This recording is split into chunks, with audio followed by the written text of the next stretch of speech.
Masih hitam, Pak, seperti biasa. Hitam ya? Taruhnya sih. Oh. Caranya.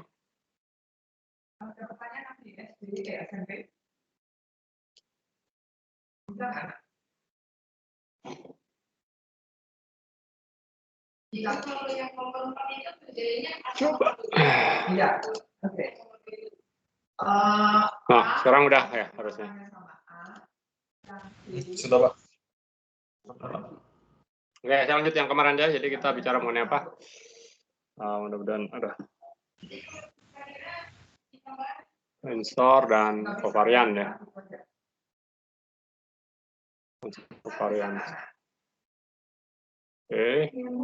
Jadi kalau kita memformulasikan relativitas umum, biasanya kita tertarik bagaimana kita bisa menggambarkan masalah fisis dari alam semesta itu, terutama perubahan-perubahannya, bagaimana kuantitas fisis itu berubah ketika transformasi dilakukan, terutama transformasi dari ruang waktu, intinya gitu ya. Jadi kita bicara mengenai transformasi dari kuantitas fisis. Nah, kuantitas fisis itu di sini apa biasanya? Enak banget sih pakai tablet. Kalau sih dari medan, jadi kita selalu bicaranya tuh medan ya, jadi medan. Seringkali kita lupa ngomong ini medan, tetapi ingat bahwa itu medan. Jadi medan itu adalah fungsi dari ruang waktu. Bisa skalar, bisa vektor, bisa medan tensor ya. Bisa juga tensor ya. Jadi medan yang kita bahas ya seperti itu. Tapi medan aja, kalau kita masuk ke dalam persamaan, biasanya tidak cukup gitu. Jadi kita harus membahas mengenai turunannya gitu ya. Turunan medan. Dan juga integralnya medannya. Jadi intinya sih itu aja sih. Jadi kita belajar segala macam, apa nih namanya? Saya mikir. Segala macam diferensial manifold yang kita banyak pakai nanti intinya adalah itu. Nah, jadi untuk memfasilitasi pemahaman kita tentang ini, makanya kita belajar namanya tensor. Ya, tujuannya tensor itu adalah ya bagaimana kita menjelaskan transformasi dari objek-objek yang kita sebut dengan tensor tersebut. Nah, untuk mendefinisikan tensor biasanya kita cenderung atau kita memiliki definisi yang beragam. Yang biasa kita lihat itu adalah definisi dengan menggunakan indeks, yang artinya adalah kita nyatakan dalam komponen terhadap suatu sistem koordinat tertentu. Tetapi tensor sendiri memiliki definisi tanpa bergantung kepada sistem koordinat yang tertentu. Jadi harusnya kan sifat-sifat tidak bergantung apakah kita x, y, z-nya arahnya ke utara, selatan, atau bagaimanapun juga. Jadi sifat-sifatnya itu harusnya tidak bergantung kepada sistem koordinat. Ya. Tapi biasanya walaupun demikian, orang fisika lebih suka bekerja dengan tensor yang dinyatakan dalam komponen, ya, dalam satu basis, sehingga kita bisa menuliskan secara tepat bagaimana dia bertransformasi, ya, terutama dalam fisika. Orang matematik mungkin lebih suka bekerja dengan objek abstrak tensornya, ya, sifat-sifatnya secara abstrak, tapi orang fisika biasanya bekerja dengan yang lebih ke fisis, sehingga dia lebih suka menggunakan komponen-komponen dalam basis tertentu. Jadi kita harus tahu dua-duanya lah. Jadi bagaimana bekerja di dalam dua hal tersebut, karena keduanya juga berkaitan. Dalam perhitungan biasanya kita lebih suka bekerja dalam komponen tetap ya. Jadi pasti kalau yang pernah masuk ke relativitas khusus paham akan hal ini. Jadi untuk selanjutnya kita akan selalu membahas tensor dalam arti medan tensor. Jadi apakah dia disebut tensor atau medan tensor, tapi tetap kita sebut sebagai medan tensor kadang-kadang atau medan tensor. Nah, mungkin sebagai Pengingat aja, biasanya rank dari tensor itu adalah dinyatakan dalam jumlah indeksnya ya. Jadi total indeks yang dimiliki oleh suatu tensor itu disebutnya rank dari tensor. Jadi kalau misalkan ada R, U, beta, gamma, ini kita sebut misalkan tensornya rank 4 gitu ya. Dan ini tipenya disebut rank 4, tipenya adalah tipe berapa nih? 1,3 ya, berarti ada 1 yang di atas, 3 yang di bawah, begitu saja ya istilahnya ya. Yang di atas disebut dengan indeks kontravarian. Yang di bawah disebut dengan indeks, ini indeksnya disebut dengan kovarian.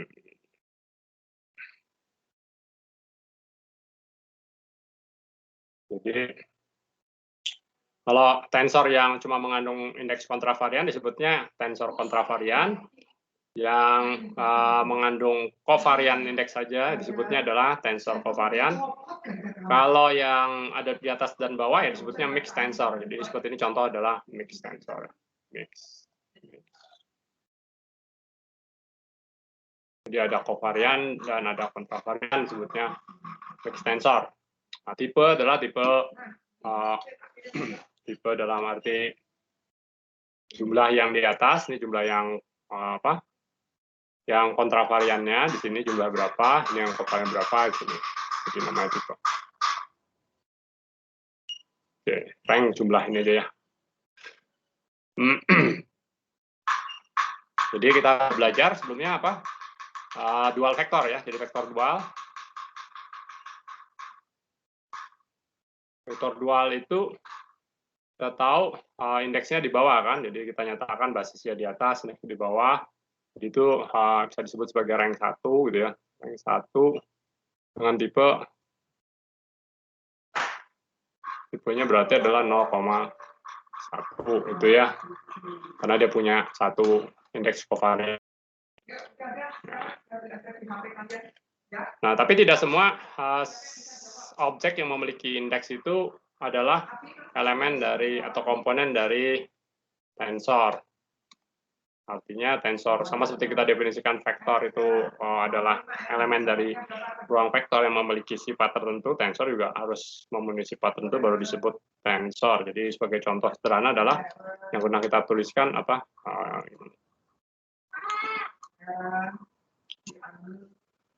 kita pernah tuliskan adalah ini kan ya simbol Cristobal.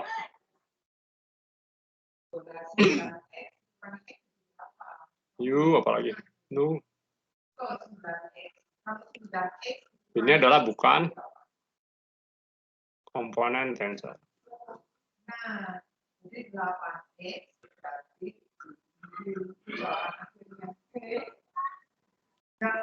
Maksudnya ini adalah Cristobal simbol ya, bukan ini bisa juga disebut tensor kalau kita definisikan sendiri, tapi koneksi atau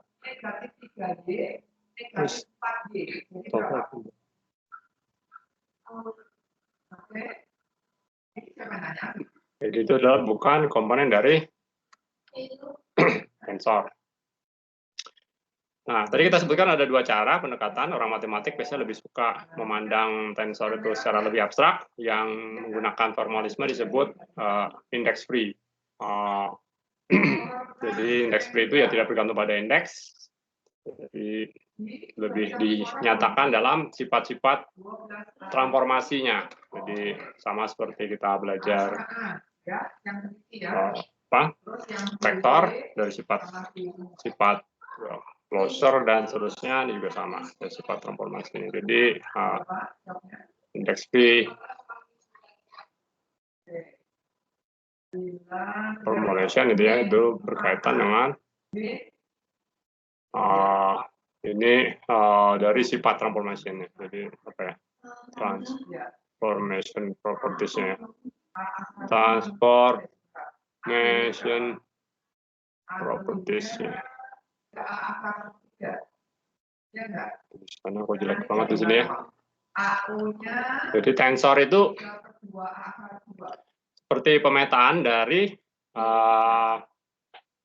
apa ya? Visibility tensor dengan tipe misalkan NM ya. N, M ya, tipenya adalah satu pemetaan dari n buah vektor dengan m buah vektor dual atau dual vektor ya. Ini dipetakan menjadi bilangan real. Oke, jadi kalau kita punya pasangan vektor dan n buah vektor dan m buah vektor dual dipetakan jadi linear, maka itu adalah tensor. Tensor adalah pemetaan tersebut yang bersifat linear, ya. Yang bersifat linear.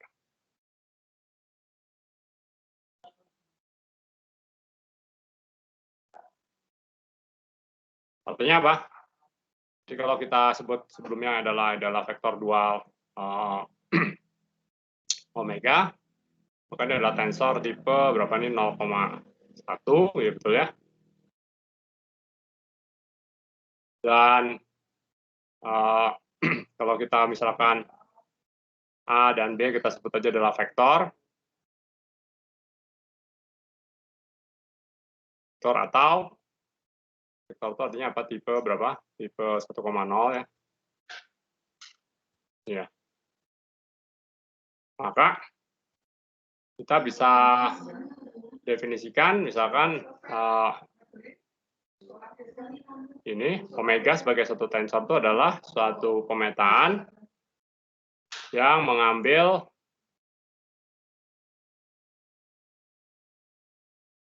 elemen dari vektor dipetakan menjadi elemen dari bilangan real dan bersifat linear. Artinya nih A-nya kalau kita anggap sebagai bilangan biasa atau medan biasa skalar real, maka ini dapatnya adalah berarti A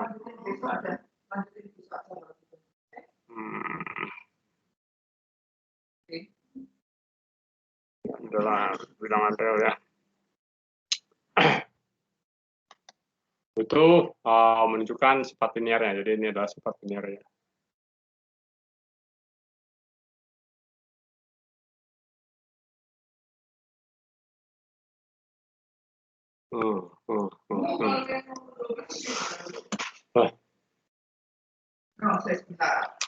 Jadi dengan cara begini kita bisa mendefinisikan tensor tanpa harus mencari komponen-komponennya. Ya. Intinya begitu ya.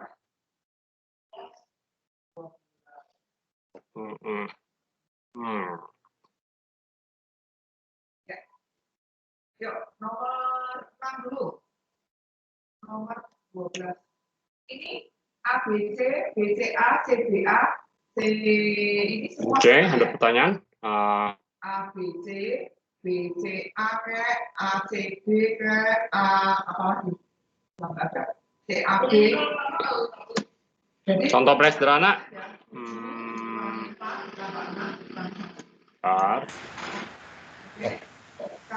Ya, ada mau nanya? Saya masih agak kurang paham. N vektor M ruang apa namanya? M dual vektor itu Pak yang Bapak tulis di atas. Ya. Saya masih agak kurang paham yang itu tensor NM itu jadinya N vektor cross M dual vektor gitu Pak. Intinya tensor itu adalah operator yang atau fungsi lah yang mengambil, kalau tensor itu tipenya adalah NM, dia mengambil N buah vektor dan M buah dual vektor dipetakan jadi bilangan real. Intinya begitu. Nanti mungkin contoh yang lebih abstrak kan lebih mudah dipahami kalian. Atau contoh yang lebih straightforward, misalkan kalau kita punya fungsi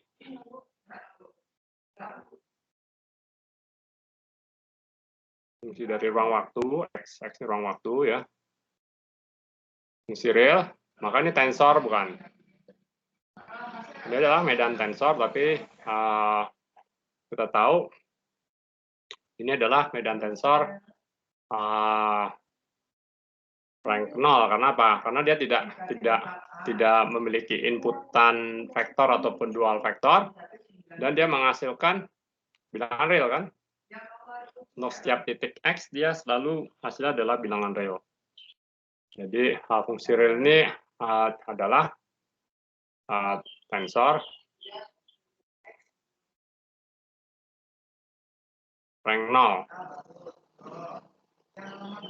atau kita sebut skalar. Ketikannya kalau saya tulis skalar, artinya medan skalar. Karena dia tidak mengambil inputan apapun juga. Oke. Nanti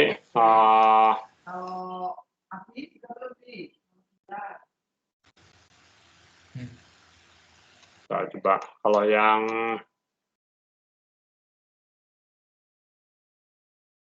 ini ya, mungkin kita akan lebih jelas nanti kalau kita ambil beberapa contoh lagi ya. Jadi misalkan kita punya tensor yang dalam bentuk vektor ya, tensor atau medan vektor aja ya. Jadi bagaimana kita definisikan medan vektor yang kita udah pelajari kan gitu.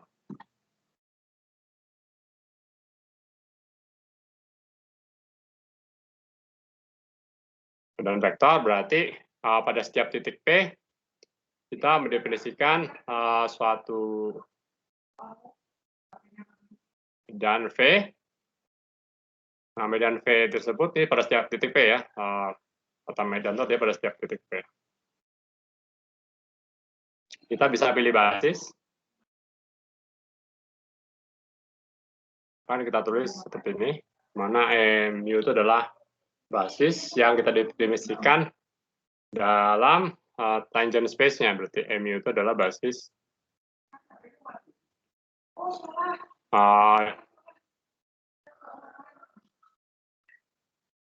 ini adalah ingat ya tangent space.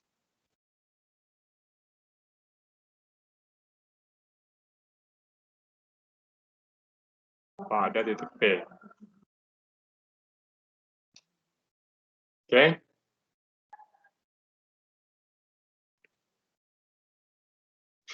Jadi kalau kita mempunyai tangent space, kita memiliki namanya cotangent space, dan kita bisa definisikan namanya dual vektor. Medan vektor ini medan dualnya. Medan vektor dual.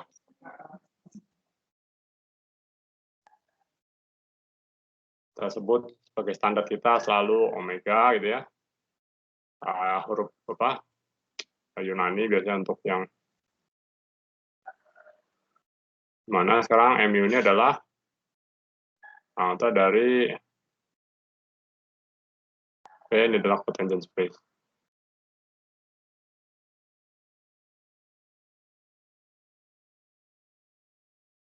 Pada titik P. Oke ya. Jadi mu adalah basis vektor di tangent bundle, yang mu yang di atas adalah basis vektor di tangent bundle. Kita belajar tangent bundle itu adalah gabungan antara manifoldnya dengan kumpulan semua tangent space atau cotangent space-nya.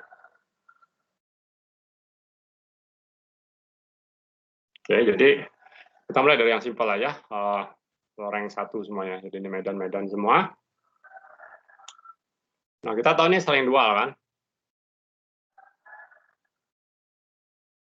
Karena yang dual mana sebenarnya nggak masalah, lebih ya ada standarnya disebut vektor, disebut dengan vektor.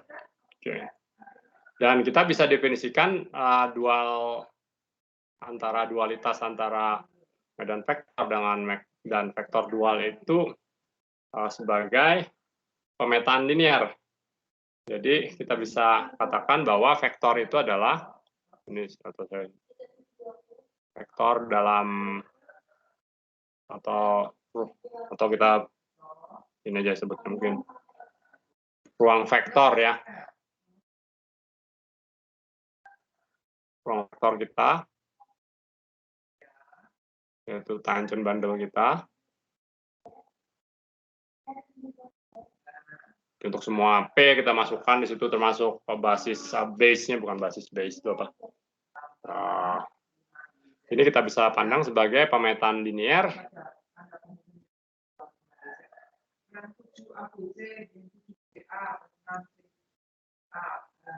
elemen-elemen dari ruang vektornya maksudnya. Kumpulan pemetaan linear dari vektor dual ke bilangan real ya. Demikian juga untuk yang ruang dual vektornya.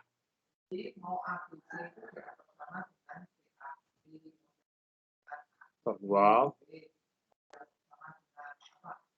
tangent bundle gitu.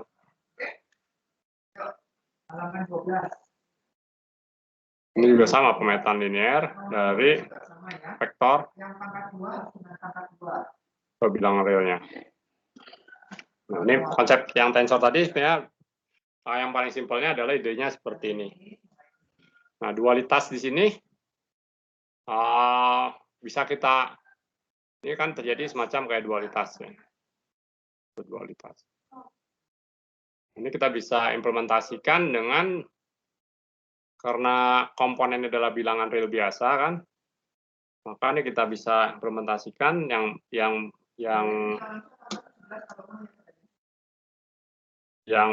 akan saling memetakan itu adalah basisnya, bukan bilangan real cuma dikali-kali doang. Jadi kita bisa implementasikan dualitasnya itu dalam bentuk seperti ini. Dualitas vektor dengan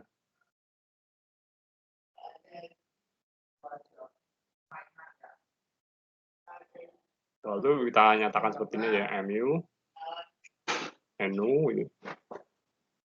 Sama dengan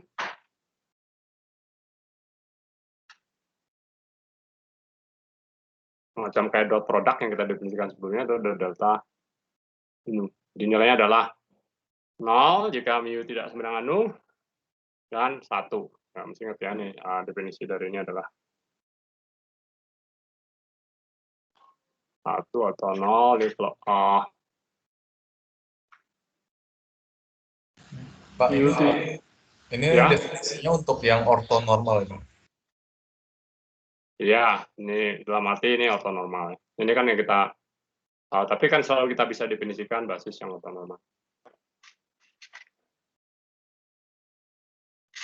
Ini sebenarnya kita bukan bicara ortonormal apa enggak ya, jadi salah juga kalau dianggap ortonormal.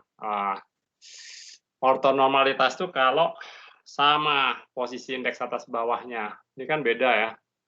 Ini selalu begini, jadi memang selalu begini. Ini bukan ortonormal enggak, tapi ini beda. Jadi kalau ortonormal itu kan ini misalkan mu dot nu ya, ngerti ya, jadi beda ya. Atau inilah, ini kan pemetaan ini ya. Apa tadi? Ini yang kita baca di sini. Jadi ruang vektor itu yang mana? Ini ruang dual tentunya. Ini dualnya kan. Ruang dual itu adalah kotangent itu pemetaan linear dari vektor ke R. Ini kan vektor ya. Ini bilangan real. Oke. Ini untuk dalam basis. Jadi sebenarnya ini pemetaan dari dua ruang yang berbeda. Hati-hati ya, ini adalah elemen dari apa? Cotangent bundle-nya kan berarti. Yang ini elemen dari, salah ya terus. Betul ya. Dari tangent bundle-nya kan. Jadi hidup di ruang yang berbeda gitu loh. Tapi kita bisa katakan dia mengambil vektor, mengambil dual vektor, dibuat jadi real. Demikian juga sebaliknya, nih dibolak-balik saja sama. Jadi prinsipnya bisa kita bolak-balik, secara prinsip bisa saja sama saja. Jadi ini seringkali kita tulis kalau dalam mekanika kuantum mungkin lebih sering kebayang bentuknya. Jadi memang selalu delta terlepas dari dia ortogonal atau ortonormal apa tidak, karena ini dua vektor yang berbeda gitu ya. Seperti maksudnya, jadi bukan di ruang yang sama. Nggak bisa kita nyatakan sebagai konsep ortogonal atau ortonormal karena namanya juga beda. Ini bisa tulis seperti ini juga bisa. Ini biasanya notasinya kayak bracket. Kamu ganti dengan BC semua, jadi 3/4 BC ditambah. Nah, jadi kalau misalkan tadi, kalau kita udah definisikan ini, maka kita bisa langsung aja praktekkan kan nanti seperti ini. Ini adalah mu n mu gitu ya, bekerja kepada v apa nul misalnya. Nul. Ini bilangan biasa kita keluarkan aja berarti kan.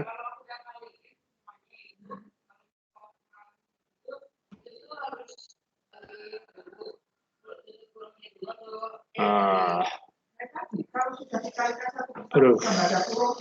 U P nu delta U nu. Cenut. Ya, ini berarti dari sana. Pakai mu aja ya. Terus ya. Ini adalah bilangan real kan, skala. Oke, ini contoh dari apa tadi? Tensor kan. Ya.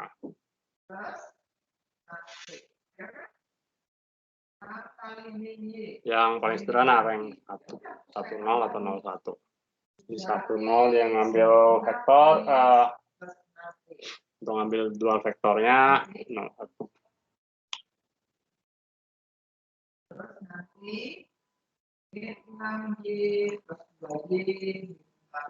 Jadi sekali lagi tadi vektor basis itu didefinisikannya di tangent bundle. Ini vektor basis. Sedangkan yang dualnya di cotangent bundle-nya, ini dualnya. Jadi di dua ruang yang berbeda lah. Bukan negatif 3A, negatif 4A, negatif 7A, jadi berapa? Dan perlu diingat lagi, ini semuanya medan. Jadi sebenarnya kalau kita sebut realnya adalah bukan bilangan real saja, tetapi ini adalah real yang bergantung pada setiap titik. Ingat ya, ini didefinisikannya kan di tangent bundle, berarti tangent bundle-nya itu kan beda-beda dari titiknya, P-nya beda-beda, sehingga ini mungkin yang kalau pertama kali belajar suka lupa gitu, bahwa ini pun sebenarnya fungsi dari, ini adalah sebenarnya medannya. Medan skalar ya real ya betul lah, ini kan real itu kan menyatakan medan skalar. Oke, jadi kira-kira begitu. Jadi segala sesuatu yang di relativitas umum itu ada kata medannya lah, kecuali jelas-jelas bilang real, tapi sadar nggak sadar semuanya itu medan. Nah.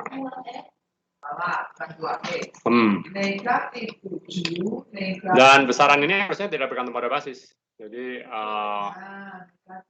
mau basisnya apa juga, ini harus unik dan tidak bergantung pada basis.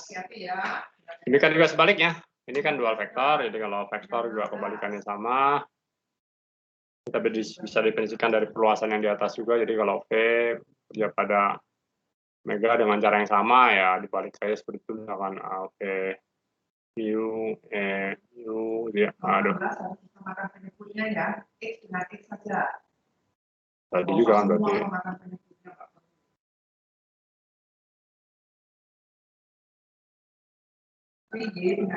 Nanti kita definisikan dengan cara yang sama, delta mu juga. Ya, bolak-balik aja gitu ya, berarti hasilnya adalah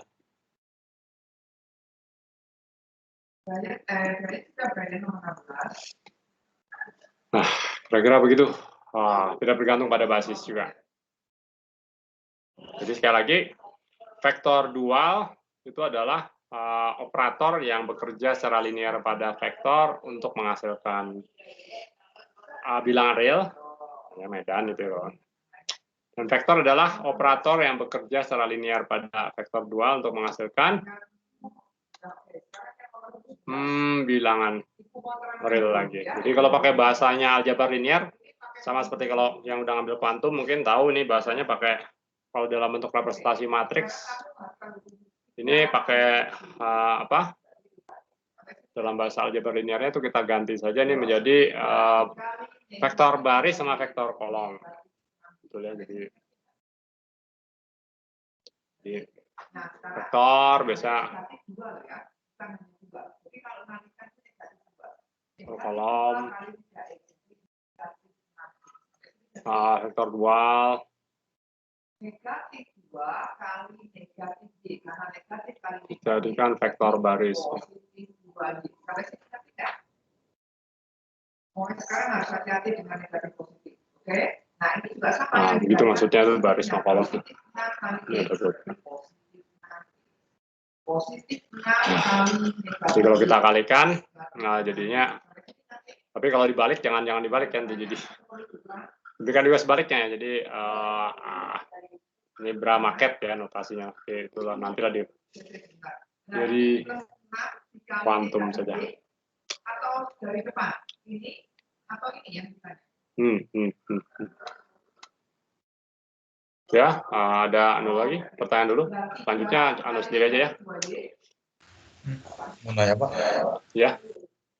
Kan di sini kan tuh yang tadi Bapak tuliskan di atas itu kan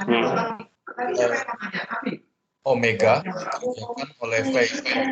Nah, di sini kan omega dikerjakan oleh V itu dalam hal ini dia jadi buat gitu Pak.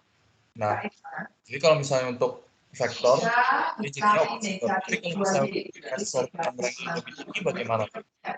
Kenapa? Ada vektor, vektor. Kan kalau di sini omega dikerjakan oleh V itu artinya kita dot product kan. Tapi kalau misalnya untuk tensor dengan rank yang lebih tinggi, operasinya jadi bagaimana Pak? Sama aja. Jadi tensor yang lebih tinggi, misalkan tensor seperti ini ya. Dalam basisnya ya, dalam komponen saya tulisnya. Misalkan tensor itu kan dalam bentuk komponennya misalkan mu1, mu2, up misalnya. Lalu ini nu1, nu2 sampai nu-i ya. Ketika ini tensor rank PQ kan ya. Betul ya. Berarti basisnya apa? Basisnya kan adalah U1, U2, betul ya? Ya kan? 4, 6, ini 10. Nomor ini kerjakan dulu yang di dalam kotak. Lalu? Ini yang di dalam kotak kerjakan dulu. Ini kan 2 kali ini. Ini kan 6x kan.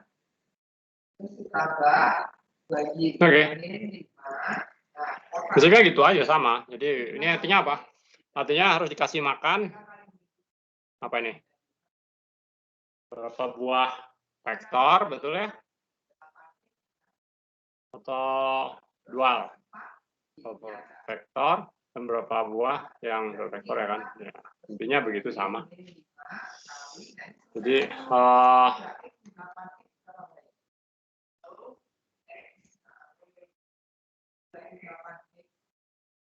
contoh ya begini ya. Contohnya kalau yang rank 2. Intinya ini, asal ingat tadi bahwa yang MU ini makanannya adalah yang di atas indeksnya dia jadi bilangan real. Ini juga sama, indeks bawah makan yang atas jadi bilangan real. Jadi intinya begitulah. Jadi misalkan kita punya tensor rank 2. Tensor rank 2.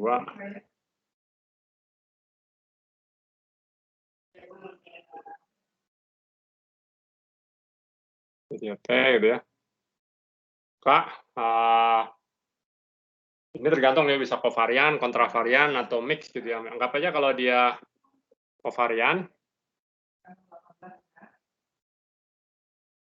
artinya indeksnya di bawah semua, maka dia makan 2 buah, bisa makan, saya salah.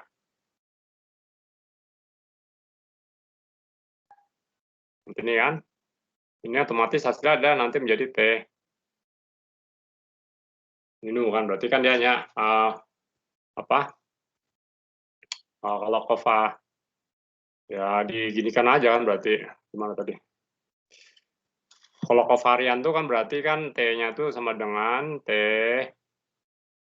nu T mu nu, betul ya? Berarti ini harusnya jangan pakai mu. Udah, ganti sama yang lain aja ya.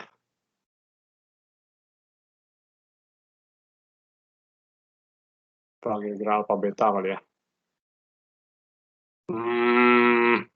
Apa?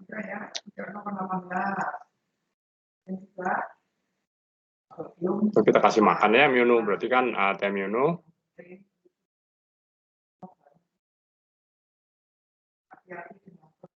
Artinya kalau rank 2 dia makanannya ya 2 ini. 2 vektor atau dual vektor tergantung. Jadi kalau kovarian ya dia makannya 2 dual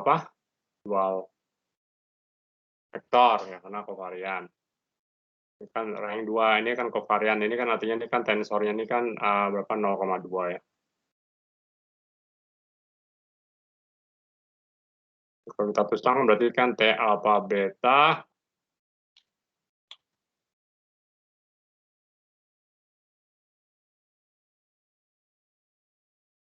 kerja pada mu misalkan ya. Saya tulis ini tensornya. Nah, ini fungsi dari ini. Berarti yang ini nanti bekerja ke sini, ini bekerja ke sana. Alfa beta.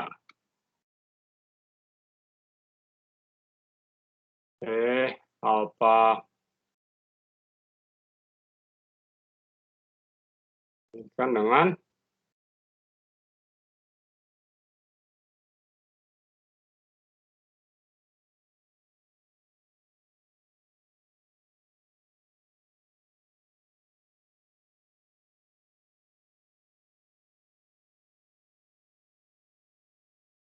begitu maksudnya. Ngerti nggak? Ini kan juga kalau yang misalkan yang mix ya. Kalau yang mix berarti kan misalkan satu-satu ya. Mix berarti kan ini kan T mu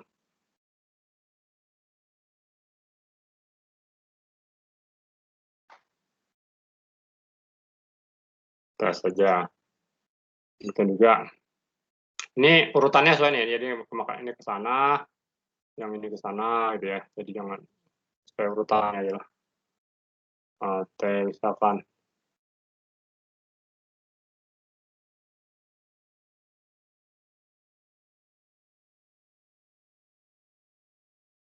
dan seterusnya ya. Jadi yang 10 ya, 220 ya. T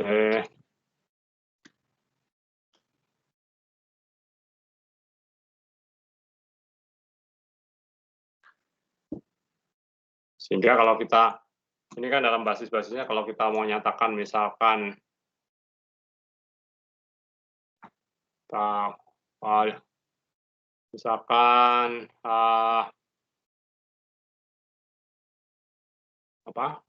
kovarian, misalkan tensor kovarian rank 2, kalau kovarian kita kasih makan misalkan A dan B gini ya,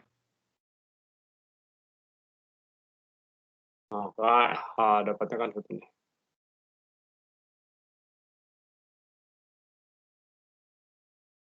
B-nya adalah sebut aja Benu. Ini A mu Ini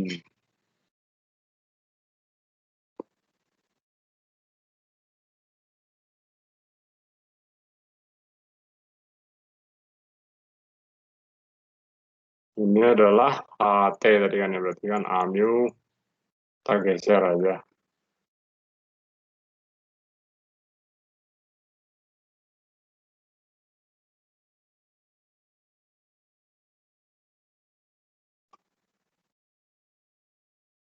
Ya, kira-kira maksudnya seperti itu. Kalau ada tensor, tergantung ranknya, dia dikasih makan berdasarkan ranknya. Ngerti nggak? Nah, ya, baik Pak. Nah, kalau rank 3 juga sama, ada 3 gitu ya. Jadi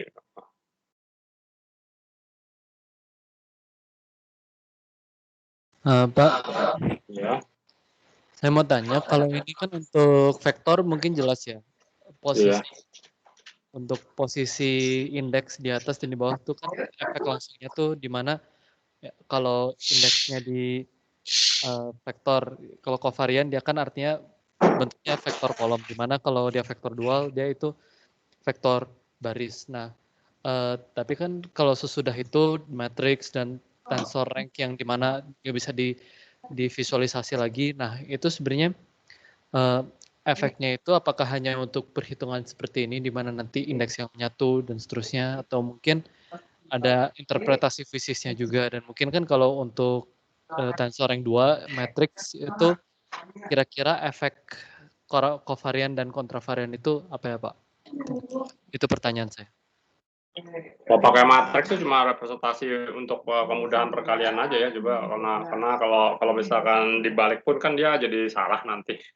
Misalkan kalau itu kan misalkan vektor memetakan vektor dual jadi bilangan real. Di dalam bentuk matriks nanti jadinya apa? Kolom dikalikan dengan baris, jadinya malah operator. Nggak bisa ya. Kalau misalkan apa? Dual vektor itu adalah baris, vektor adalah kolom dikalikan jadi bilangan real. Oke, tapi kalau kebalik di sini pun kan sama saja, mau dibolak-balik ya. Jadi dalam artian apa? Kalau kita punya apa ini mu bekerja ke nu kan itu misalkan delta mu nu, ini kan juga sama juga kalau kita balik nu ini di atas juga delta mu nu kan ya sama itu. Jadi itu cuma apa ya, untuk mempermudah perhitungan saja sih, tapi tafsirannya mungkin lebih susah ya kalau pakai bahasa matriks gitu. Jadi kalau untuk ini itu indeks ini tuh dia bisa itu hanya untuk mempermudah proses hitungannya. Jadi untuk makna fisik sendiri itu agak susah diterjemahkan gitu. Kalau dalam bentuk matriks, fisik secara matriks ya. Tapi kalau dalam dalam konteks kita sebetulnya nanti relativitas umum sih nggak terlalu banyak bedanya ya. Artinya memang fungsional saja, berarti kan dual itu kan fungsional. Pemetaan dari ruang vektor ke bilangan real itu disebutnya adalah fungsionalnya atau linear fungsional dari ruang vektornya, vektor dual. Jadi dalam arti bagaimana kita mendefinisikan satu fungsi yang bisa mengambil satu vektor menjadi bilangan real, intinya begitu. Apa itu fungsi itu? Yaitu dualnya. Atau yang memetakan vektor dual menjadi bilangan real, apa itu ya? Dual dari dual, yaitu vektornya sendiri. Kita ya, secara fisiknya nanti kita lebih tertarik bagaimana kita bisa mencari fungsi yang memetakan vektor-vektor atau dual vektor itu menjadi satu bilangan real atau skalar real. Itu sih poinnya sih. Jadi dengan cara begitu kita bisa mendefinisikan yang namanya bracket. Jadi kalau dalam kuantum kan ada namanya bracket, yaitu bagaimana kita bisa menghasilkan satu bilangan bracket kan ya, berarti cat itu kan sebenarnya apa? Cat itu kan elemen dari ruang vektornya kan ya. Dan bra itu adalah elemen dari ruang vektor dual kan ya.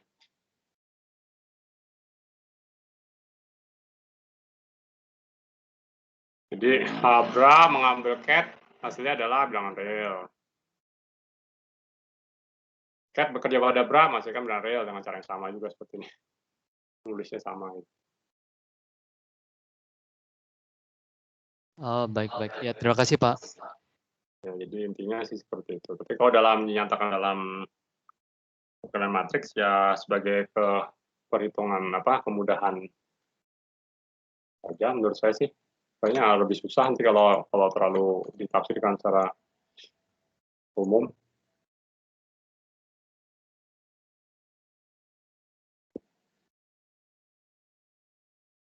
Ya, cuma yang agak membingungkan memang mana yang kontravarian dan kovarian itu ya. Jadi saya juga suka bingung itu karena satu dinyatakan dalam indeks komponen dinyatakan dalam tensor abstrak gitu ya. Sebenarnya sih berhubungan, cuma kadang-kadang karena terbiasa melihat satu cara dengan cara lain, jadi kadang-kadang suka membingungkan gitu sih. Ya, tapi ingat aja tuh, karena basisnya itu kan kebalikan dari indeks dari komponennya. Jadi misalnya kalau komponennya indeks di atas, basisnya di bawah. Itu aja. Oke.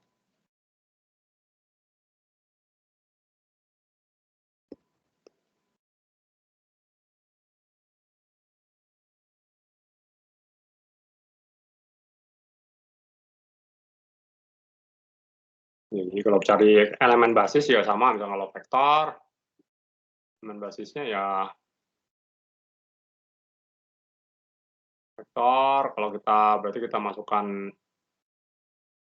di sini, maka hasilnya adalah gitu ya, gitu aja. Ini sudah lain adalah sebetulnya adalah ini .p jangan ya. Jadi bisa dibolak-balik lah kerjanya. Ini bekerja ke situ atau ini bekerja ke sebelahnya. Jadi seperti tadi vektor menerima basis vektor mu sebagai input dan menghasilkan bilangan real yaitu komponennya. Demikian juga sebaliknya gitu ya. Kalau untuk yang dual vektor. Dan semuanya bersifat linear.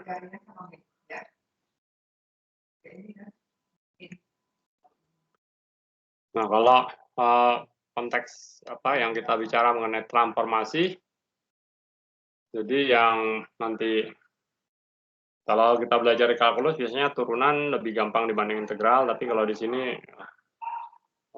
yang turunannya lebih kompleks, tidak berarti mengintegralkan tidak dalam konteks transformasinya ya. Transformasi.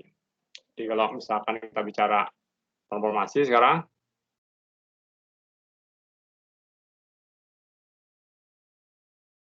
kita memiliki transformasi misalkan dari koordinat yang lama ke koordinat yang baru, kita sebut saja eksaksian mu. Dan bagaimana efeknya ini pada, kalau kita tinjau aja efek ini pada vektor dan pada vektor dual. Jadi kita dan bagaimana efeknya pada vektor dan pada efeknya pada dual vektor gitu ya. Nah, syarat yang paling penting nanti adalah kita mensyaratkan bahwa jarak ds bersifat invarian ya. Invarian artinya dia tidak berubah terhadap transformasi tersebut. Terhadap transformasi.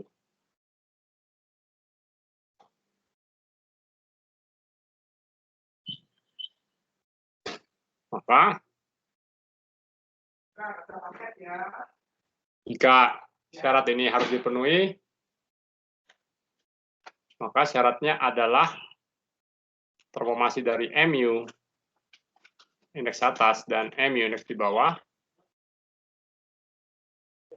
itu memenuhi syarat ini.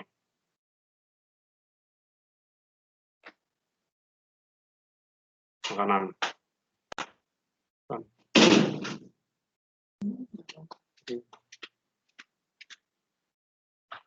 Oke, dan satu lagi ya, inilah.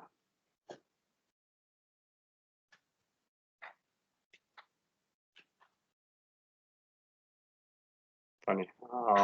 X ini sama seperti di pelajaran di Bismat yang tensor lah.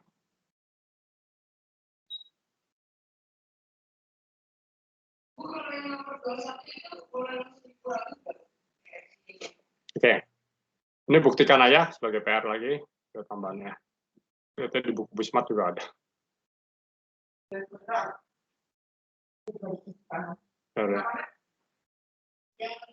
Jadi maksudnya jika jarak DS itu bersifat invarian terhadap transformasi ini sembarang ini, maka basis MU indeks atas dan MBU indeks di bawah itu harus bertransformasi dengan cara seperti ini.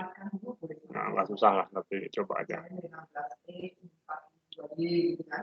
Nah, kalau basisnya bertransformasi seperti ini, maka komponennya juga bertransformasi dengan cara yang serupa, tetapi berkebalikan.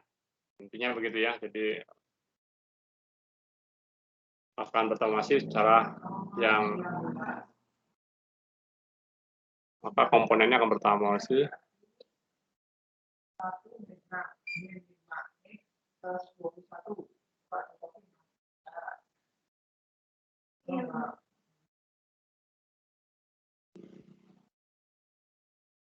omega nu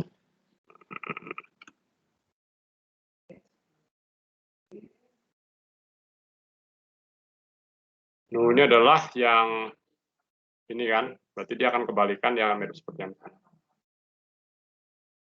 So, X nu pakai aksen bawah ini. Apa nih alpha kawan? Alpha. Sehingga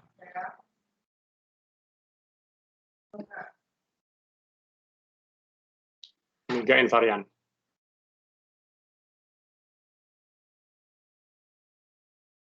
X mu menjadi, nah ini yang biasa ya, tapi ini dasar aja. Ya omega ini kan berarti kalau ini misalkan dengan basis sana maka saling coret nih akan jadi delta saja kan sudah biasa delta kronikal, maka dia akan sama, tidak akan berubah.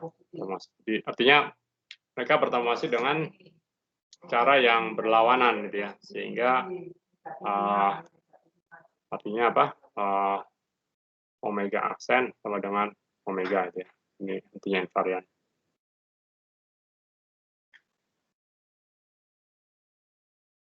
Oke, jadi ini adalah salah satu cara juga kita mendefinisikan transformasi dari komponen kontravarian atau kovarian. Salah satu ini adalah transformasi dari komponen kovarian gitu ya. Biasanya kita mungkin lebih terbiasa melihatnya dengan cara seperti ini dibanding dengan cara yang sebelumnya ya, dalam bentuk turunan saja. Jadi ini tentunya kita ada bekerja dalam satu basis tertentu di kepala kita ya, karena ada X nu, dan seterusnya. Dan ini langsung kita ambil sebagai definisi saja. Demikian juga kalau kita punya vektor, maka vektor P misalkan itu harus bertransformasi disebut dengan vektor kalau dia memiliki sifat transformasi X aksen berarti nu ya.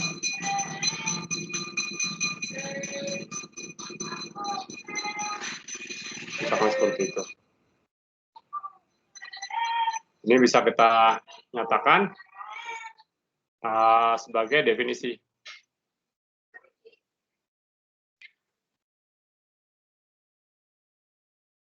Dari vektor dan dual vektor. Nah, oke.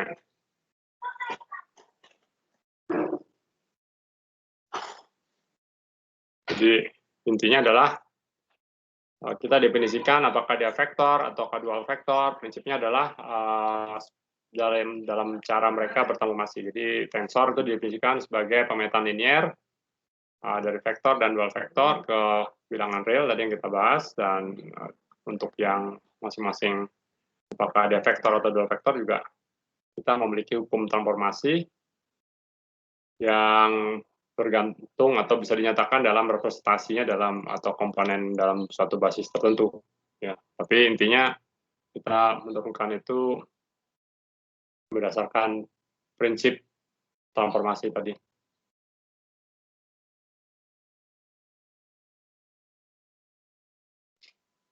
Oke, itu mungkin review mengenai apa namanya tensor.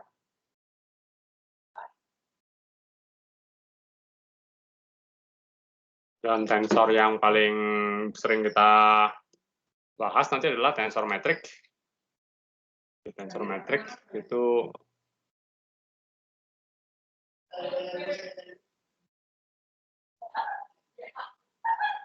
G ya. G itu adalah kovarian, metrik kovarian rank 2.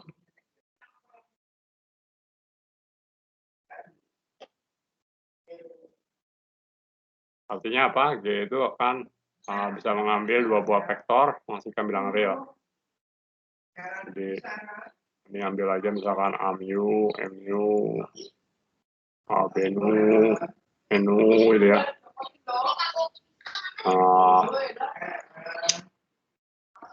Mu, bnu, g. Nah, ini adalah komponen dari tensor metrik yang kita tulis misalnya. Ini seringkali ditulis juga sebagai dot B ya. Jadi dot ini perhatikan bergantung pada G itu. Ini pasti bilangan real ya.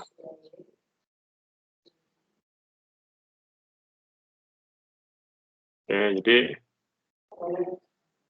jadi kita tahu ini adalah tensor rank 2, tipenya adalah 0,2 ya.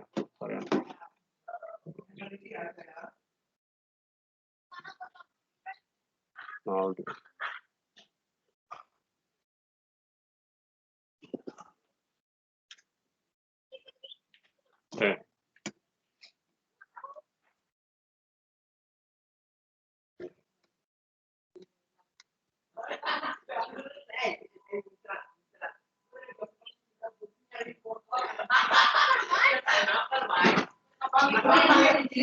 Ada pertanyaan?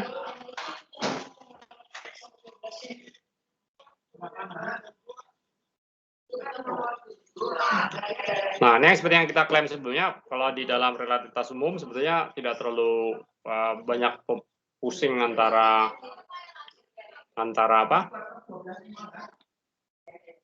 Vektor dengan dual vektor karena ada metrik di sini. Jadi metrik tensor itu kan pemetaan. Jadi intinya adalah dengan adanya metrik tensor, maka kita memiliki satu pemetaan satu-satu dengan tensor metriknya. Nah, karena pemetaannya satu-satu, antara satu vektor pasti punya dua vektor, dan dua vektor ada vektor, jadi ya sebenarnya kita membuat hidupnya jadi sangat sederhana, sangat mudah sekali gitu ya. Intinya begitu. Jadi ya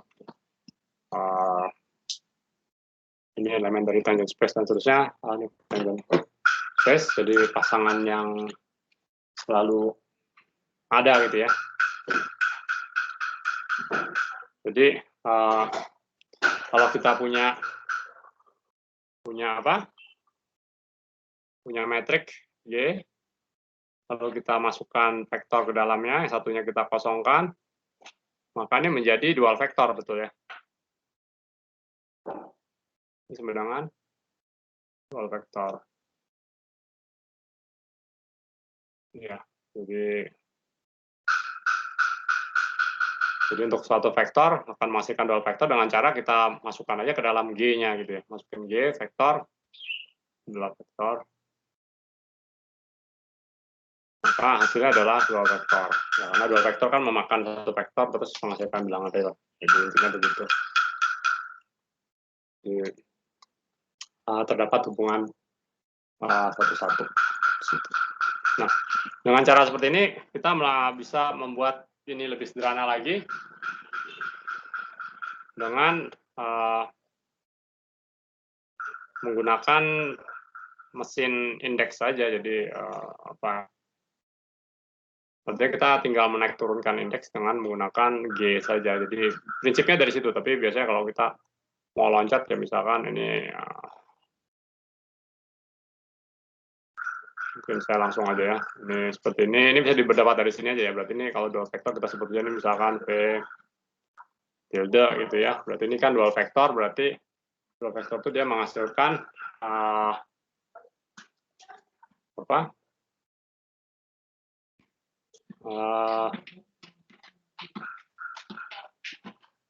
ini bekerja kepada mu misalkan ya. Dual vektor kita masukin vektor, maka kita akan menghasilkan misalkan V mu gitu ya. Jadi kita bisa tuliskan V mu itu kalau dari sini apa nih G V mu betul ya. Kalau kita tuliskan lagi ini bisa kita tuliskan sama dengan ini kita jabarkan berarti V apa misalkan V nu aja lah.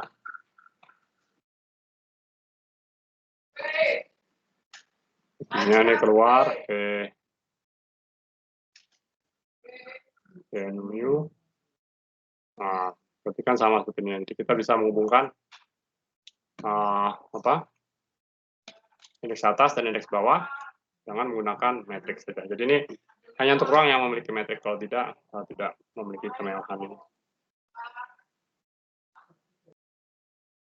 Proses ini ya demikian juga sebaliknya, jadi mau naik turun ya karena seperti itu. Jadi mu berarti ya G mu ya. Terusnya lah. Jadi sekali lagi ini hanya berlaku kalau kita bekerja di ruang dengan metrik ya, atau manifold dengan metrik. Jadi apakah indeksnya mau naik turun mau banyak sedikit ya terserah lah. Jadi kalau misalkan gitu. Ini udah bisa di-play dari bawah, misalkan adalah G.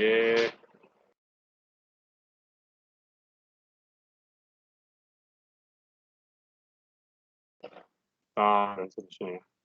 Oke, biasalah mungkin udah pernah relativitas khusus mungkin.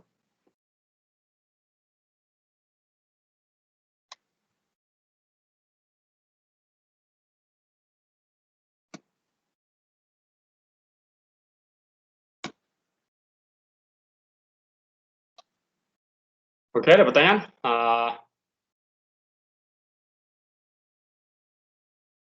Jadi kita mendefinisikan tensor tadi sebagai lebih tepatnya adalah pemetaan linear dari vektor dan vektor dual ke bilangan real ya.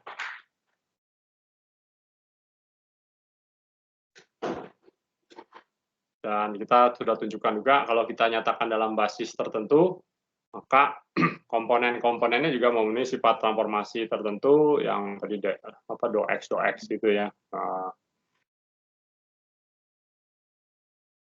Dan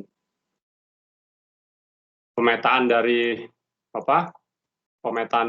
ruang vektor dan ruang dual ke bilangan real itu adalah mungkin konsepnya lebih fundamental, tapi lebih matematis dan lebih abstrak.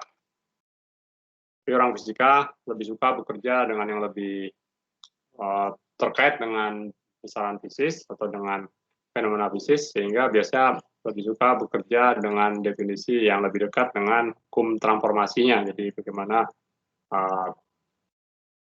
ini berkaitan dengan hukum transformasi, sehingga lebih mudah dipahami karena Orang fisika, hukum fisika itu adalah hukum yang berkaitan dengan simetri, yang berkaitan dengan transformasi simetri. Jadi sebagai contoh, misalnya sederhana saja, kita ada belajar di dalam fisika dasar bahwa apa yang disebut dengan skalar, skalar itu kalau besarannya tidak berubah terhadap transformasi. Jadi sama juga kalau di vektor dan tensor juga sama gitu ya, terhadap hukum transformasi. Disebut dengan skalar. Ini skalar apapun juga ya, mau Lorentz, mau semua maupun di rotasi. Kalau kita punya fungsi skalar ini, maka ini nilai sama dengan yang sebelumnya. Maka disebut ini adalah besaran skalar. Jadi punya komponen cuma satu kalau skalar, dan nilai besarannya dalam koordinat yang baru dan koordinat lama itu sama. Nilainya ya, fungsinya mungkin bisa berbeda, tapi nilainya.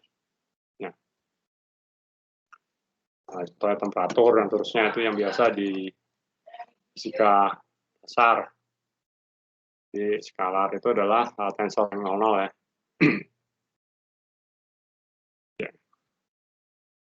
Dan seterusnya. Demikian juga untuk tensor rank 10 atau 01 itu juga memiliki sifat transformasi sebagai vektor atau sebagai dual vektor kontravarian atau kovarian yang tadi.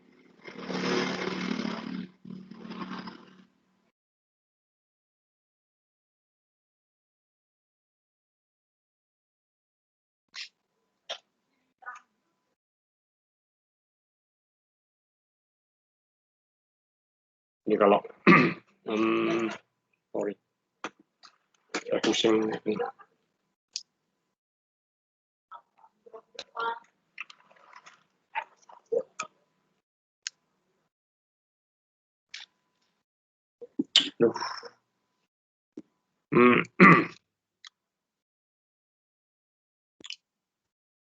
Oke, contohnya kalau misalkan vektor dual, kita udah belajar vektor dual itu sebagai gradien dari skalar, jadi vektor ya.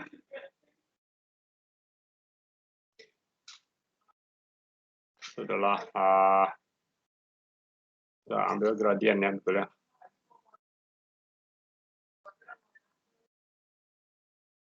Misalkan kita ambil aja skalar itu pi yang kayak di atas tadi. Ambil itu gradiennya ya, berarti ada x aksen mu misalkan.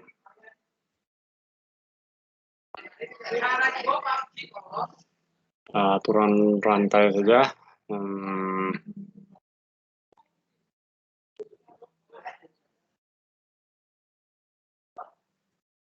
Ini berbeda tadi ya, masih ingat kan ya? Jadi besaran ini adalah hasil dari transformasi dari besaran yang ini. Yang ini adalah matriks transformasinya. Ya.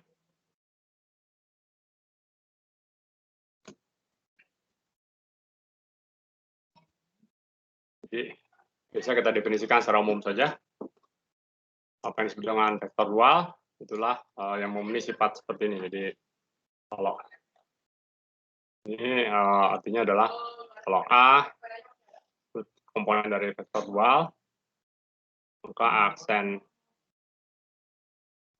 dx aksen itu dx nu dx mu ya, kan x ya. Ini definisi saja. Jadi ini definisi dari vektor dual.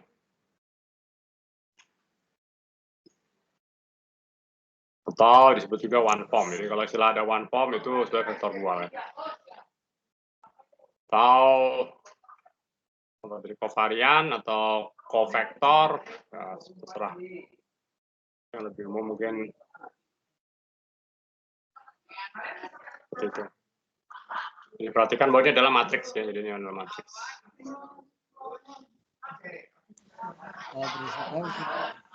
Ya. Kalau V-nya itu sama, V-nya itu beda. V yang mana? Itu Itu kelihatannya yang di kiri sama yang kanan beda V itu memang sengaja atau sebenarnya dua-duanya sama saja? Yang ini? Ini apa? Oh, sama ini, notasinya mungkin salah nulis. Oh, ya. Ini karena skalar kan, berarti kalau skalar dia sebenarnya sama. Yang kita perhatikan turunannya. Nah, ini sama. Nah, ya intinya sih fokusnya ke gradiennya nih ya, do x aksen u-nya ini. Ya. Itu yang bertransformasi seperti vektor dual sih. Intinya sih itu. Nah, kalau vektor, ini mungkin kalau yang baca buku yang lebih matematis mungkin sering lihat gradien itu berkaitan dengan dual vektor, kalau vektor berkaitan dengan diferensialnya ya, jadi sama juga. Kalau gradien dari skalar itu dual vektor, kalau vektor kita meninjau transformasi dari D diferensial ya, jadi dia sin mu ini adalah berarti apa?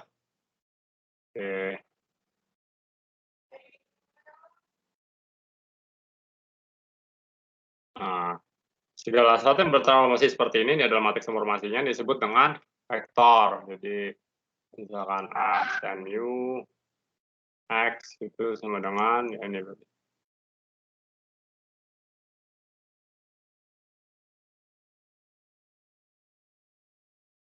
Nah, ini definisi adalah vektor.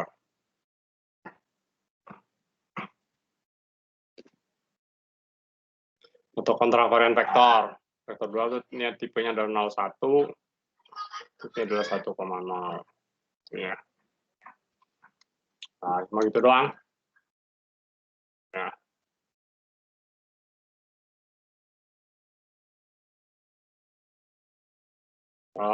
Biasanya ya itulah. Jadi kalau pernah belajar transformasi koordinat mungkin ingatlah itu Jacobian nama apa? Inverse dari Jacobian ya. Jacobian yang mana sih biasanya? Yang ini ya? Atau yang di bawah yang ini? Biasanya disebutnya Jacobian yang ini ya.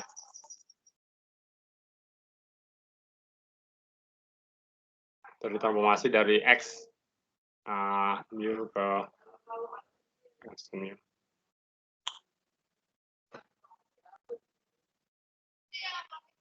Ya, kalau biasanya kita menghitung determinan dari Jacobian. Ya, matriks Jacobian ya matriksnya. Oke, jadi secara umum seperti ini. Walaupun nanti kalau prakteknya secara mudah kita bilang aja pokoknya yang indeks di bawah kovarian, yang indeks di atas kontravarian ya. Sehingga kalau kita kontraksikan atas dan bawah hilang jadi invarian itu keunggulan dari menggunakan indeks. Jadi kita bisa dengan adanya metrik ini mempermudah kita sehingga kita bisa melakukan perhitungan hanya dengan menggunakan hukum kekekalan indeks atau apa ya itulah. Maaf, bertanya. Ya. Kontraksi itu dia prosesnya seperti apa ya? Maaf, masih kurang mengerti. Kontraksi itu kalau dalam mesinerinya, mesineri itu permesinan melakukannya tinggal kita indeks atas dan indeks bawah kita jumlahkan, jadilah kontraksi. Intinya sih seperti itu saja sih. Saya nggak tahu maksudnya seperti apa, tapi kontraksi yang kita maksudkan ya membuang indeks dengan menjumlahkan, ya itu artinya kontraksi aja. Habis seperti maksudnya. Terima kasih Pak.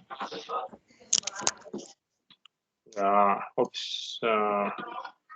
pakai bahasa yang tadi ya.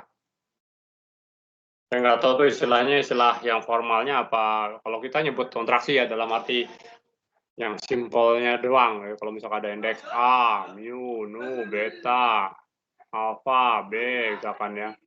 apa ya, mu, apalagi misalkan sigma, rho. Makanya dari kontraksi itu kalau kita lihat indeks atas dan bawah itu kita jumlahkan secara nggak langsung kan kita ada tanda penjumlahan. Ini dari 0 sampai 1, 2, 3 gitu. Makanya hasilnya nanti tinggal satu objek yang kita sebut misalkan C gitu ya. Yang indeksnya cuma ada misalkan nu, beta, rho, apa bawahnya tinggal. Rho sigma misalkan ya. Jadi yang ini akan hilang, ini dan ini akan terkontraksi akan hilang. Ya mungkin ininya seperti apa nih mungkin jadi pertanyaan. Tapi yang jelas tensornya adalah ini ranknya adalah tipenya adalah tipe 32, ini tipenya 31, ini tipenya adalah 12 itu ya, berubah jadi seperti ini. Yang jelas dari kontraksinya sederhana ya ini aja berarti ya misalkan G mu nu, P mu, U nu ya, makanya jelas-jelas kontraksi semua kan berarti dapatnya adalah ini jadi naik atau turun terserah. Berarti nu ini kontraksi antara mu dan mu jadi ke bawah. Ini hanya berlaku kalau ada G ya, misalnya yang menaik turunkan indeks cuma G ya. Ini kita kontraksikan. Ini setelah ini menjadi satu bilangan yang tanpa satu medan tanpa indeks gitu ya, jadi skalar. Kita sebut apa gitu ya, W misalkan ini sudah tidak ada indeks sana dikontraksi aja. Maksudnya sih seperti itu.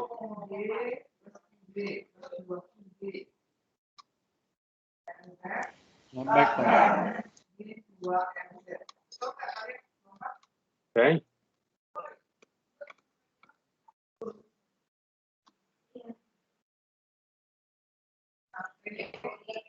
Satu lagi.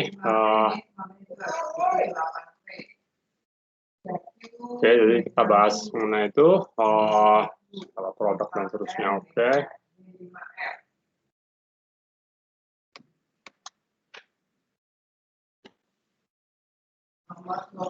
Oke, jadi kalau kita definisikan dalam cara transformasi tadi, Pak, ya ini adalah definisi yang umum kita lihat mungkin ya, bahwa tensor dinyatakan dalam komponen. Jadi kalau dalam pemetaan tadi tensornya kita nyatakan full dalam basis-basisnya. Jadi kita ada namanya tensor, ada namanya komponen tensor.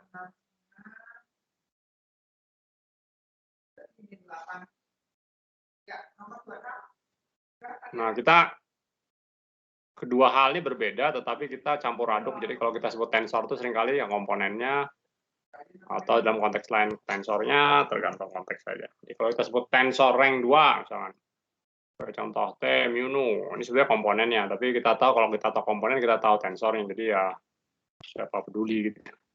Jadi transformasinya juga misalkan seperti ini, indeks di bawah berarti kan ya pakai yang di bawah, transformasinya adalah X mu, misalkan ini X beta gitu ya. X aksen nu, berarti ini adalah T alpha beta, misalkan seperti itu ya. Ini karena yang kovarian cara transformasi seperti ini, kalau yang campuran misalkan berarti yang atas itu X aksen mu, X alpha misalkan, terus yang ini adalah do, X beta, nu misalkan, berarti ini adalah begitu misalkan ya. Ini adalah yang transformasi kontravarian, yang kovariannya. Ya, jadi kira-kira begitulah dan seterusnya. Nah, kalau Kronecker delta sendiri itu adalah tensor, buktikan aja ya. Itu tensor ya, jadi Kronecker delta adalah tensor. Jadi delta itu adalah tensor. Rank 1,1, buktikan. Gampang banget, jadi nggak apa-apa di PR. Gampang-gampangnya yang beres.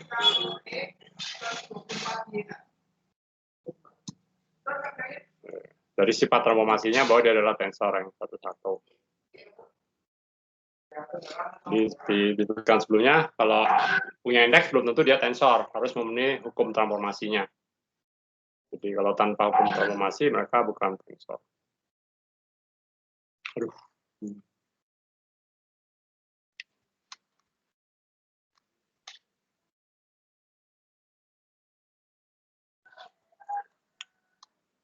Ya, kira-kira begitu.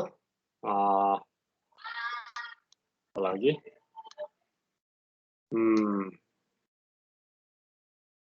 Tensor, simetrik, antisimetrik sama ya. Jadi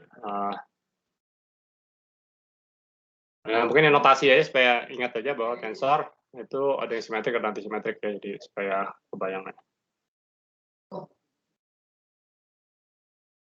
Tensor itu macam-macam, tapi kita juga bisa memiliki sembarang tensor bisa dituliskan sebagai penjumlahan tensor simetrik dan antisimetrik. Jadi tidak selalu seperti ini ya. Jadi ada yang tidak simetrik dan tidak antisimetrik.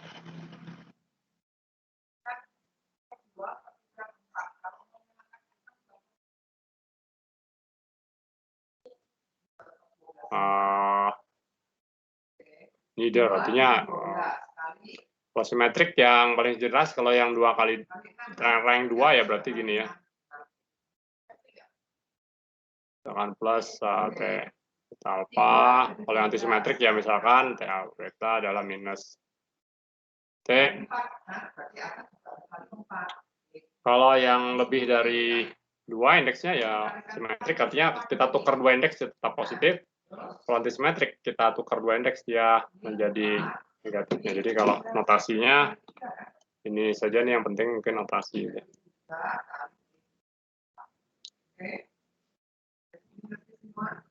Simetrisasi atau antisimetrisasi.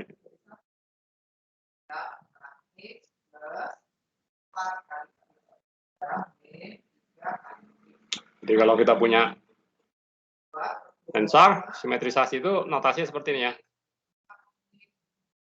Nah, ini koma. Artinya yang kita simetrisasi semua indeks-indeks di sini. Jadi misalkan kalau kita punya tensor, lalu kita simetrisasi yang alfa, beta, sampai semuanya misalkan ya. Indeksnya artinya apa? Ini definisi saja. Faktornya jangan lupa, ini suka lupa. Kadang-kadang memang ada yang nggak pakai faktornya, tapi umumnya pakai faktor ini. Jadi jumlah permutasi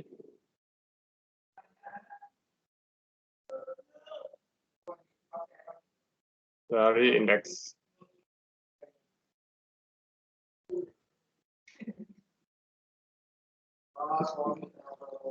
Kalau antisimetrisasi,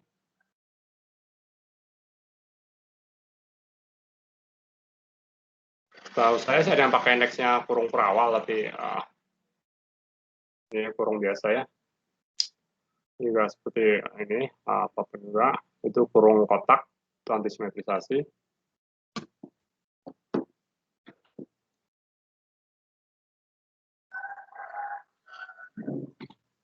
Jadi kalau kita punya tensor,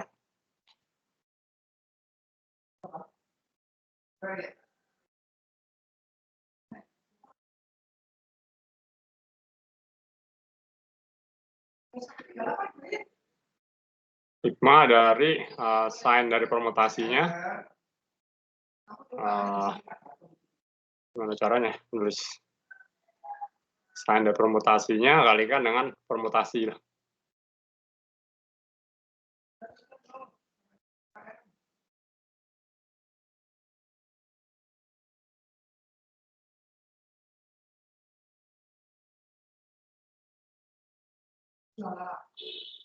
Jadi kalau permutasinya positif dia positif, ini tandanya positif atau negatif.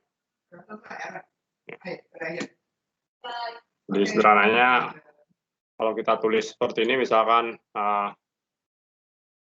tensor, tulis misalkan u apa? Nu. Oh, ini ada 1/. per 3 faktorial gitu ya, jumlahnya ada 3 kan, ranknya 3, berarti ini adalah misalkan T U nu omega minus T U omega plus apa lagi, T nu omega mu minus T yang belum apa lagi, ada 6 nih pokoknya, omega nu mu plus T 1 2 3 4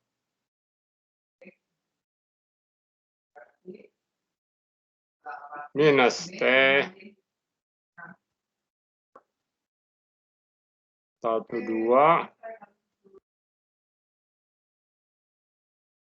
mu omega nu. Nah, begitulah kira-kira. Betul ya? Maksudnya seperti itu. Jadi kalau kita tukar 2 indeks sih tandanya langsung kebalik aja. Oh, jadi seperti itu ya Pak, lesivita gitu ya? Iya, boleh. Permutasi aja.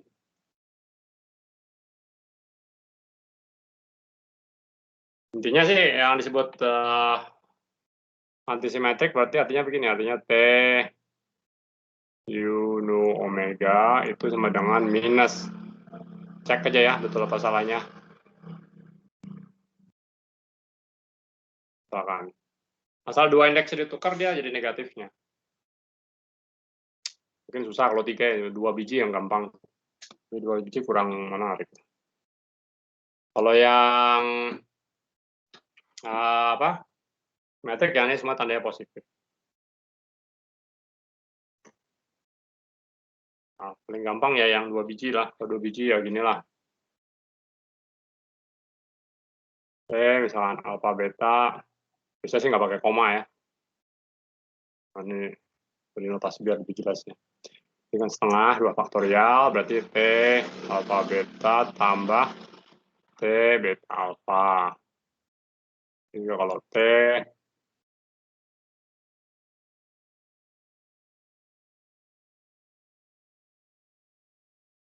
tulisan saya jelek banget di sini. Itu aja. Lebih gampang kan lihatnya. Ada struktur grup dan seterusnya lah, tapi kita nggak bahas di situ. Nah.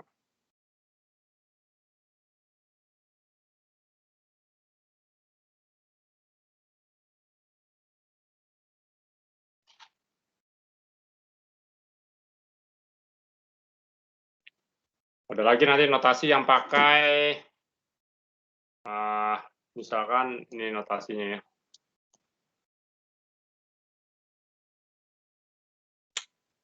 Notasi yang simetrisasinya, atau kasih contoh yang misalkan seperti ini. Jadi kalau T,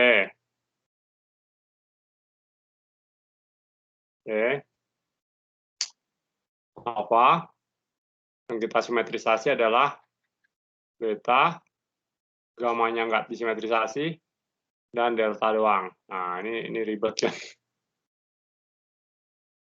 Ini sebenarnya tanda bar ini hanya menunjukkan bahwa yang disimetrisasi ini hanya untuk exclude ya. Jadi tanda bar ini adalah untuk exclude adalah. Jadi ini maksudnya apa nih? Maksudnya begini. Setengah. Ini berarti 2 yang disimetrisasi, antisimetrisasi 2 sebetulnya.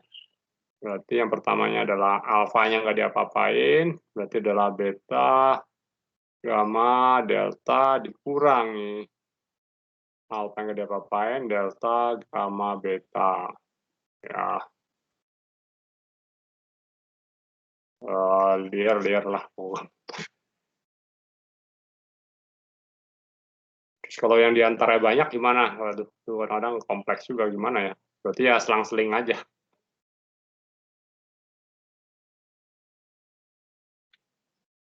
Jadi mudah-mudahan nggak ada yang rumit banget gitu ya. Nah, kalau ini yang exclude yang di sini kan, ini berarti nggak termasuk gitulah, dikasih batas begini.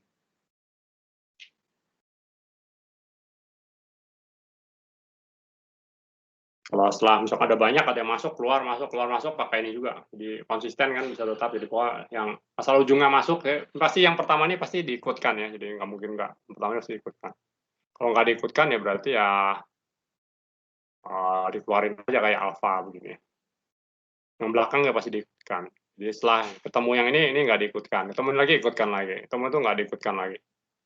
Jadi kayaknya sih nggak ada yang rumit-rumit banget. Tapi kalau ada yang ngeluarin kayak gini, misalkan alpha, beta, gamma, delta, apalagi sigma, rho, apalagi tuh. Ini masuk, ini keluar, ini masuk, ini keluar, berarti sudah satu lagi. Misalkan lambda, nah ini pasti pusing. Berarti ini kan yang dimasukkan adalah 2 indeks, 1 indeks, 1 indeks. Jadi ada 4. Tapi kayaknya nggak pernah saya lihat yang kayak gini.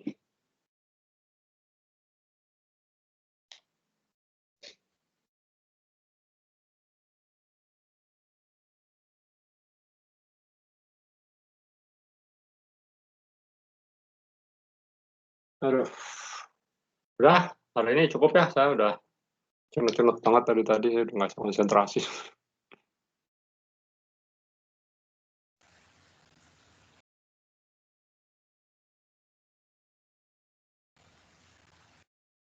Gimana? Ada pertanyaan dulu? Mungkin minggu depan kita masuk ke relativitas khusus ya. Mudah-mudahan udah sehat ya.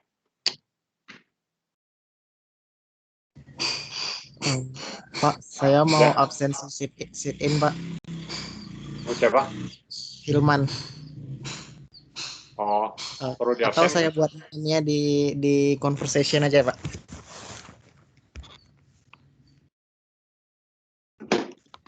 Iya, boleh.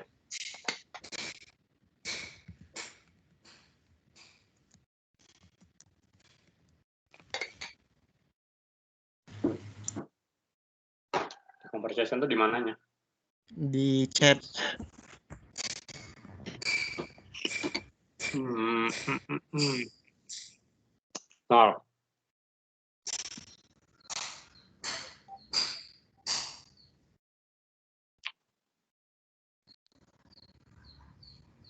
Salah. Maksudnya, teman rekap hadiran daftar penuh kuliah.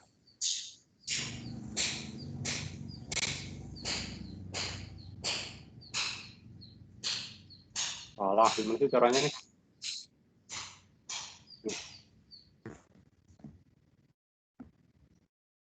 Ya, Hilman. Kan?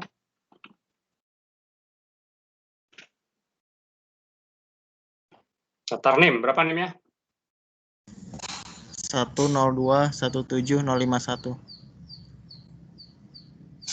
7 051. 051, Pak. Hilman Fikri. Salah, 5 aja katanya. Oh ya. Sini kapan datang? Kemana sih si Manjorang tuh? Yang tahu nggak nih katanya orang? Nggak, dia nggak jadi. iya, katanya nggak jadi ambil, Pak. Ya udah. Udah, udah cukup ya. Udah, saya sabar banyak.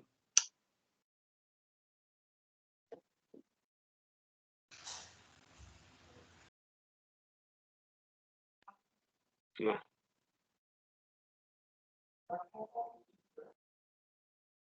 Oke, main nanti lagi. Baik, terima kasih Pak. Terima kasih, Pak. Terima kasih, Pak.